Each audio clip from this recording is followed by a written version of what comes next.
Hi പ്രിയമുള്ള സുഹൃത്തുക്കളെ, ഇവിടെ സംഘടിതമായ ഒരു മതപരിവർത്തനം നമ്മുടെ നാട്ടിൽ നടക്കുന്നുണ്ട് എന്നത് യാഥാർത്ഥ്യമാണ്.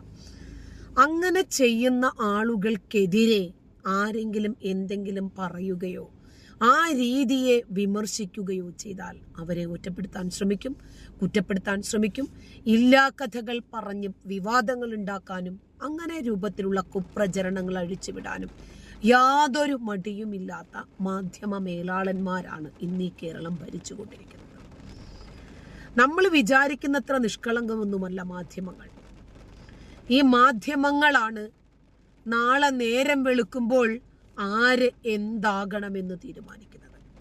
ഒരാള് പെണ്ണുപിടിയനാകണോ, ക്രിമിനലാകണോ, കള്ളക്കടത്തുകാരനാകണോ, അതല്ല കള്ളപ്പണക്കാരനാകണോ, രാജ്യദ്രോഹിയാകണോ, അയാള് സംഘിയാകണോ, ക്രിസംഘിയാകണോ, സുഡാപ്പിയാകണോ, കമ്മിയോ കൊങ്ങിയോ, എന്താകണം എന്ന് തീരുമാനിക്കുന്നത് ഇന്നത്തെ ചില മാധ്യമങ്ങളിലെ ജഡ്ജിമാരാണ്. അവർ തീരുമാനിക്കും. നമുക്കറിയാം, കുറേ വർഷങ്ങളായി PC ജോർജ് മതതീവ്രവാദത്തിനെതിരെ ശക്തമായിട്ടുള്ള നിലപാടുകൾ സ്വീകരിക്കാറുണ്ട്. അയാൾ ഈരാട്ടുപേട്ടക്കാരനായതുകൊണ്ട് തന്നെ പലപ്പോഴും SDPIക്കാരുടെയും പോപ്പുലർ ഫ്രണ്ടുകാരുടെയും ഒക്കെ കണ്ണിലെ കരടായി മാറാറുമുണ്ട്. സത്യസന്ധമായി ചില വസ്തുതകൾ തുറന്നു പറയുന്നതിന്റെ പേരിൽ ഒരുപാട് പീഡനങ്ങൾ നേരിട്ട, വധഭീഷണികൾ നിരന്തരം നേരിട്ട് കൊണ്ടിരിക്കുന്ന ഒരു വ്യക്തി കൂടിയാണ് ശ്രീ PC ജോർജ്. എല്ലാ കാലത്തും മതതീവ്രവാദികളാകുന്ന സുഡാപ്പികള് SDPIക്കാരും പോപ്പുലർ ഫ്രണ്ടുകാരും വെല്ലുവിളിച്ച് വില പറഞ്ഞു നടക്കുന്ന ഒരു തലയാണ് PC ജോർജിന്റെ തല. മുമ്പൊരിക്കൽ ഇതുപോലെ അരയും മലരും കുന്തിരിക്കവും ഒക്കെ വാങ്ങി റെഡിയാക്കി വെച്ച ടീം PC ജോർജിന്റെ തലയെടുക്കുമെന്ന് പറഞ്ഞപ്പോൾ PC ജോർജ് തിരിച്ചും പറഞ്ഞത്, എവിടെയാണ് ഈ തല കൊണ്ടുവരേണ്ടത് എന്ന് പറഞ്ഞാൽ മതി, ഞാൻ അങ്ങോട്ട് എത്തിച്ചു തരാം, നിങ്ങൾ തേടിപ്പിടിച്ച് വിഷമിക്കണ്ട, നിന്റെ തന്തയുടെ തന്തയെയും കൂടെ കൂട്ടിന് വിളിച്ചോ, മണ്ണു മാന്തിയിട്ടാണെങ്കിലും കൊണ്ടുവന്നോ, എന്നിട്ട് നിങ്ങൾ ഈ തലയെടുക്കാനൊന്ന് ശ്രമിച്ചു നോക്കാം. അങ്ങനെ ഇരട്ടച്ചങ്കനെന്നോ പരട്ടച്ചങ്കനെന്നോ യാതൊരു വീരവാദവും ഉന്നയിക്കാതെ ഉള്ള കാര്യം ഉള്ളതുപോലെ ആരോടും തുറന്നു പറയും. ഈ രാജ്യത്തെ ബാധിക്കുന്ന ക്യാൻസറുകളാകുന്ന തീവ്രവാദികളെ നിലയ്ക്ക് നിർത്താൻ എല്ലാ കാലഘട്ടത്തിലും മാധ്യമങ്ങളിലൂടെ ശ്രമിച്ചിട്ടുണ്ട് ശ്രീ PC ജോർജ്. ഇനിയിപ്പോ ഈ നാട്ടില് സംഘികളും ക്രിസംഘികളും ഒന്നും വേണ്ട, തൽക്കാലം ഇവിടെ സുഡുക്കൾ മാത്രം മതി എന്ന് തീരുമാനിക്കുന്ന ഒരു സാഹചര്യത്തിലാണ് നമ്മളുള്ളത്. PC ജോർജിന് വരുന്ന ഒരു ഫോൺ കോളും അതിനെ സംബന്ധിക്കുന്ന ചില രസകരമായ വസ്തുതകളും, അദ്ദേഹം MLA ആയിരുന്ന സമയത്തുള്ള ഫോൺ കോളാണ്, ലീക്ക് ആയിട്ടുണ്ട്. നമുക്കതൊന്ന് കേൾക്കാം. Poonjar MLA. Poonjar MLA Keshavan നായരാണോ? Poonjar MLA Keshavan നായരാണോ?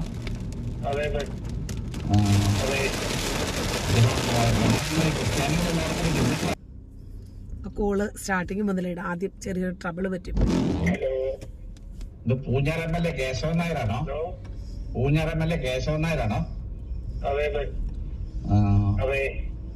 ഇതിപ്പം വന്ന് ക്രിസ്ത്യാനികൾ എല്ലാവരും കൂടി ഹിന്ദുക്കളാക്കൂല്ലോ. എവിടുന്നാണാവോ വിളിക്കുന്നത്? ഞാൻ ഓസ്ട്രേലിയയിൽ നിന്നാണ് വിളിക്കുന്നത്. തനിക്ക് എന്ത് പറ്റി? തലയ്ക്ക് വല്ല കുഴപ്പമുണ്ടോ? തലയ്ക്ക് കുഴപ്പമില്ല, തലയ്ക്കൊക്കെ നല്ല സുഖം. ഇത് പല കണ്ടും ചാടി നടക്കുവാണല്ലോ. എനിക്ക് സൗകര്യം ചാടും, തനിക്ക് സൗകര്യം ഞാൻ വോട്ട് ചെയ്താൽ മതി. അത് പറഞ്ഞിട്ട് കാര്യമുണ്ടോ? ഞങ്ങൾ എല്ലാരോടും കൂടി ജയിപ്പിച്ചു വിട്ടതല്ലേ? ഞങ്ങളെല്ലാരോടും കൂടി കുറ്റം ചെയ്തിട്ടുണ്ടോ? പൂഞ്ഞാറ്റിലെ പൂഞ്ഞാറ്റിലെ ജനനി ഇപ്പൊ തിരിഞ്ഞു നിൽക്കും. ഗവർണർ സ്ഥാനം ഓഫർ കിട്ടിയിട്ടില്ല BJPന്ന്. താൻ എന്ത് ഗുണത്തരം പറയണോ? തനിക്ക് തലയ്ക്ക് സ്ഥിതിയില്ലാത്തോണ്ട് ഗുണത്തരം പറയുന്നത് മറുപടി പറയാൻ തിരിച്ചേ. എനിക്കറിയാം, മര്യാദ കൊണ്ട് ഫോൺ കട്ടിയതാ മതി. താനും ചെയ്യാനില്ല. ഞാനങ്ങനെ കട്ട് ചെയ്ത് പോകുന്ന സ്വാഭാവികം.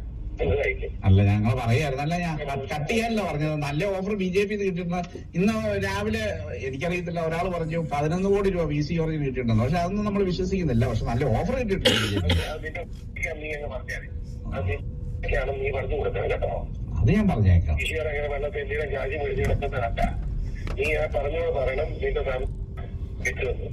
പക്ഷെ അങ്ങനെ അത് നമ്മൾ വിശ്വസിക്കുന്നില്ല.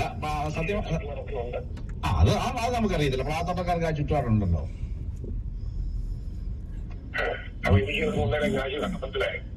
അത് കറക്റ്റാ. പക്ഷെ ഇത് മറ്റേ ഇതിപ്പം ആൻഡോ കറക്റ്റ് വെച്ചാൽ ആൻഡോ അവിടെ തോക്കണം. പക്ഷെ അത് BJP-യിലേക്ക് പോകണ്ടായിരുന്നു. പിന്നെ എങ്ങോട്ട് പോകണം താൻ പറഞ്ഞ സ്ഥലമെന്ന് പറഞ്ഞ എനിക്ക് അറിയത്തില്ല.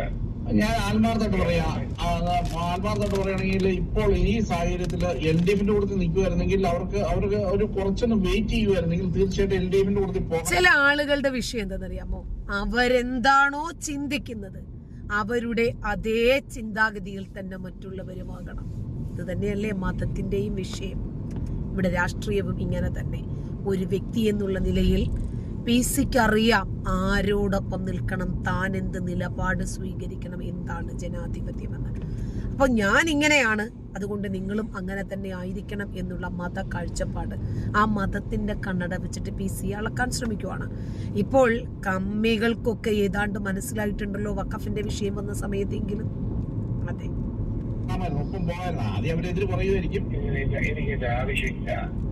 എനിക്കെന്റെ ആവശ്യമില്ല.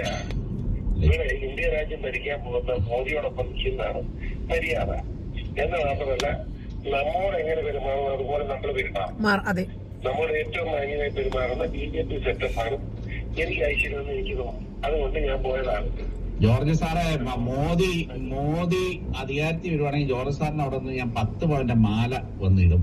മോദി വരത്തില്ല. അവിടെ വരുന്നത് ചന്ദ്രബാബു നായിഡു ഇന്ത്യയുടെ പ്രധാനമന്ത്രിയായിട്ട് വരുള്ളൂ. യാതൊരു സംശയവും ഇല്ല. സാറ് ഒരാഴ്ചക്കുള്ളിൽ വിവരം അറിയാലോ. 5 വർഷത്തിന് മുമ്പ് പറഞ്ഞ ആളാ. സ്വർണമാല PC-ക്ക് കിട്ടിയോന്ന് അറിയത്തില്ല.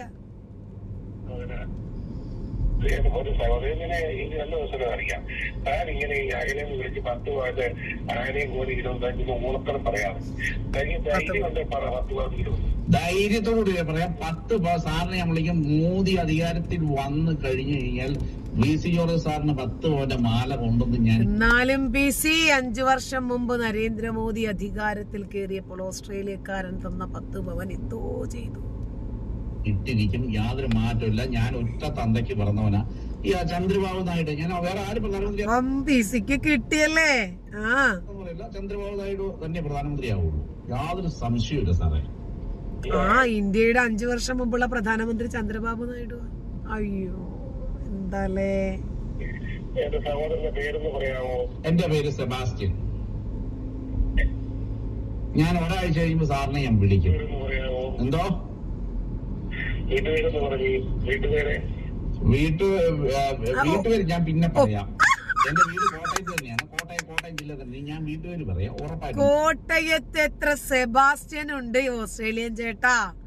PC ജോർജ് രാഷ്ട്രീയമാണ്, പൊളിറ്റിക്കൽ സ്ട്രാറ്റജിയാണ്. ചേട്ടൻ എന്നാൽ ആ അഡ്രസ് അങ്ങ് പറഞ്ഞേരെ. എന്താ 10 പവൻ പോകുമെന്ന് പേടിയായല്ലേ? നോക്കാം PC എന്താ പറയുക. ഡീറ്റെയിൽസ് ഞാൻ തരാം. സത്യമായിട്ട് സാറിനെ ഞാൻ നേരിട്ട് വന്ന് കണ്ടോളാം. യാതൊരു മാറ്റവും ഇല്ല. എന്റെ പൊന്നു സാറേ, ചന്ദ്രബാബു നായിഡു പ്രധാനമന്ത്രിയാവുള്ളൂ. അയാൾ ഇപ്പോഴേ പ്രതീക്ഷിക്കാം. തീർച്ചയായിട്ടും പ്രതീക്ഷിക്കാം. ആ വാക്കുമാറ്റം ഉണ്ടാകത്തില്ല സാറേ. ഒരു കാരണവശാലും വാക്കുമാറ്റം വെറുതെ പറയുന്നതല്ല.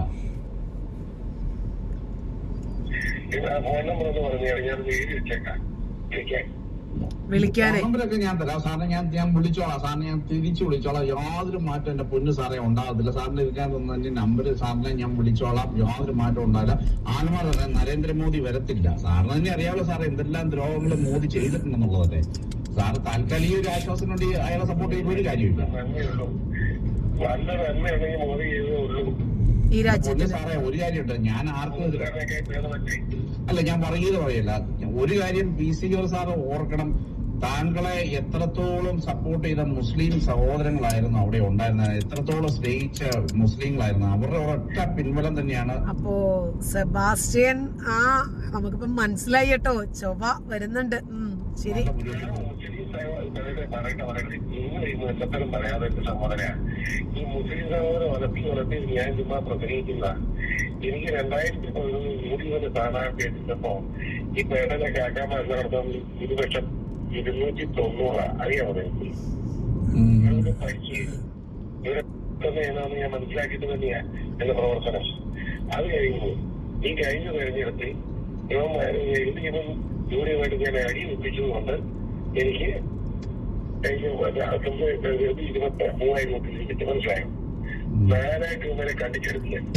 ഞാനങ്ങനെ പൊട്ടണമല്ലോ അതുകൊണ്ട്. അതല്ലാതെ യുവമാരൊന്നും എത്തുന്നില്ല. ഞാൻ എല്ലാ കൊല്ലത്തും നോക്കി ഈ കാക്കാമാര് ആ കിട്ടുന്ന വോട്ട് 10,000 താഴെയാണ്. ഇവിടെ BJP അതോടൊപ്പം നമ്മുടെ സന്ദീപ് 20,000 വോട്ടൊക്കെ പിടിച്ചിട്ട് ആ വോട്ട് കിട്ടിയ പോലെ ഔദാര്യം എനിക്ക് വേണ്ട. മനസ്സിലായോ? തീർച്ചയായിട്ടും അവിടെ ഇന്ന് ഒരു വിവരം കിട്ടനുസരിച്ച് ഒരു വീട്ടിൽ 23 വോട്ട്, ഒരു മുസ്ലിം സഹോദരന്റെ വീട്ടിൽ ഒരു 23 വോട്ടുള്ളതെല്ലാം PC ജോർജിനെ ചെയ്തോണ്ടിരുന്നത്. ഇനിയിപ്പോ മേലാൽ ചെയ്യത്തില്ല എന്നുള്ളതാണ് അവരൊക്കെ പറയുന്നത്. അതുകൊണ്ട് വെച്ചോണ്ടാണ് ഞാൻ പറഞ്ഞത് കേട്ടോ. അത് ചെയ്യാതിരിക്കട്ടെ. അവരെ വോട്ട് വേണ്ടെന്ന് ഞാൻ പരസ്യമായിട്ട് പറയാൻ പോകണ്ടേ.